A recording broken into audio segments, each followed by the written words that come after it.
Halte Transmusi di Jalan Demang Lebar Daun Palembang kembali jadi sasaran aksi vandalisme. Coretan dan gambar liar di dinding halte merusak keindahan fasilitas umum tersebut. Menanggapi hal ini, pemerintah Kota Palembang telah membentuk tim khusus untuk mencari pelaku vandalisme. Jika terbukti melanggar, pelaku akan ditindak sesuai hukum.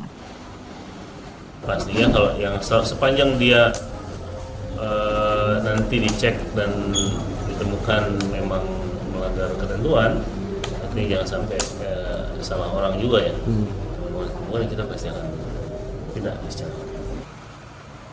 Selain menindak pelaku, Pemkot juga mengimbau masyarakat untuk tidak melakukan vandalisme dan menjaga fasilitas umum demi kenyamanan bersama. Nur Muhammad, Kompas TV, Palembang, Sumatera Selatan.